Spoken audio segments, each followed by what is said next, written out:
அனைவருக்கும் வணக்கம். இது நம்ம EazyTutor தமிழ் சேனல்.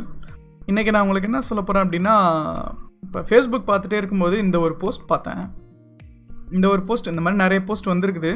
இந்த போஸ்ட் வந்து நான் உங்களுக்கு ரெக்கார்ட் பண்ணுறேன், இதை உங்களுக்கு காமிக்கலாம் அப்படின்னு சொல்லிட்டு இவங்க வந்து முந்திரி வந்து விற்கிறாங்க. பட் இவங்க என்ன பண்ணியிருக்காங்க அப்படின்னா, தேவைப்படுவோர் அணுகவும் அப்படிங்கிற மாதிரி ஆடு போட்டுட்டு அப்படியே விட்டுட்டாங்க. பட் ஆனால் இது கூட தப்பு இல்லை. இதில் நம்ம இப்போ பண்ணுற பெரிய தப்பு என்னென்னா, இதோட கமெண்ட்ஸ் மட்டும் சும்மா வந்து பாருங்கள். இதில் பாருங்கள், இந்த வாட்ஸ்அப் நம்பருக்கு அனுப்புங்க, இதுதான் என்னோடய வாட்ஸ்அப் நம்பர். அதே மாதிரி இப்போ ப்ரீவியஸ் கமெண்ட்ஸ் கொடுக்குறேன், நிறைய கமெண்ட்ஸ் பாருங்கள். எல்லாம் அவங்களோட பர்சனல் மொபைல் நம்பர்ஸ் இதில் என்ட்ரு பண்ணியிருக்காங்க. ஸோ யார் யாரெல்லாம் அந்த போஸ்ட் பார்க்குறாங்களோ அவங்க எல்லாருக்கும் உங்களோட பர்சனல் நம்பரை நீங்கள் ஷேர் பண்ணிகிட்ருக்காங்க. இதில் கமெண்ட் பண்ணுறவங்க எல்லோரும். ஸோ இது எப்படி யூஸ் பண்ணணும், எப்படி இவங்களை அப்ரோச் பண்ணணும் அப்படின்னு தெரியாமல் டேரெக்டாக இதில் கமெண்ட் போட்டால் அவங்க ரிப்ளை பண்ணுவாங்க. ரிப்ளை பண்ணியிருக்காங்க. பட் இருந்தாலும் உங்களோட மொபைல் நம்பர் நீங்கள் வாலண்டியராக இங்கே கொடுத்துட்டீங்க.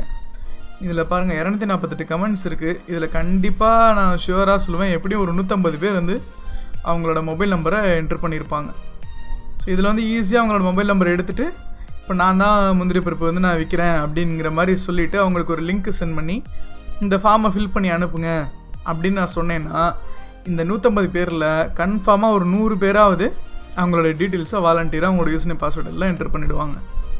ஸோ வந்து இது இந்த மாதிரி ஒரு சின்ன விஷயத்துக்காக நம்மளோட கான்டாக்ட் நம்பரை இப்படி கொடுக்குறது, பப்ளிக்காக கமெண்ட்டில் போடுறது, இந்த விஷயங்கள்லாம் நம்ம முடிஞ்ச வரைக்கும் அவாய்ட் பண்ணணும். நமக்கு தெரிஞ்சவங்களுக்கும் சொல்லணும். இவங்களை இப்போ எப்படி தான் அப்ரோச் பண்ணுறது? இங்கே கமெண்ட்லையும் போடக்கூடாதுன்னு சொல்கிறீங்க. அவர் எப்படி தான் அவங்களை அப்ரோச் பண்ணுறது அப்படின்னா, ஒன்று அவங்களே வந்து இங்கே அவங்களோட கான்டாக்ட் நம்பர் கொடுத்துருக்காங்களான்னு பாருங்கள். அப்படி இல்லைன்னா இந்த ப்ரொஃபைலை கிளிக் பண்ணி அவங்கள டைரெக்டாக அப்ரோச் பண்ணுங்கள். இந்த மாதிரி பர்சனல் மெசேஜ் போட்டு இந்த மாதிரி அப்ரோச் பண்ணுங்கள். ஸோ இந்த மாதிரி அப்ரோச் பண்ணிங்க அப்படின்னா உங்களோட டீட்டெயில்ஸ் வந்து அவருக்கு மட்டும்தான் தெரியும், வேறு யாருக்கும் தெரியாது. ஸோ இந்த மாதிரி பப்ளிக்காக கமெண்ட்டில் உங்களோட பர்சனல் இன்ஃபர்மேஷனை கொடுக்குறத அவாய்ட் பண்ணுங்கள். அதை சொல்லணும் அப்படின்னு தான் நினச்சேன். ஸோ எந்த ஒரு சோஷியல் மீடியாவாக இருந்தாலும் பப்ளிக்காக உங்களோட கான்டாக்ட் நம்பர்லாம் இப்படி ஷேர் பண்ணாதீங்க கமெண்ட்ஸில். ஏன்னா நீங்கள் மட்டும் பார்க்குறதில்ல, இந்த போஸ்ட் பார்க்குற எல்லோரும் உங்களோட கான்டாக்ட் நம்பர் எடுக்கிறதுக்கு வாய்ப்பு ரொம்ப இருக்குது. ஸோ இந்த விஷயம் உங்களுக்கு பிடிச்சிருக்கும் அப்படின்னு நினைக்கிறேன்.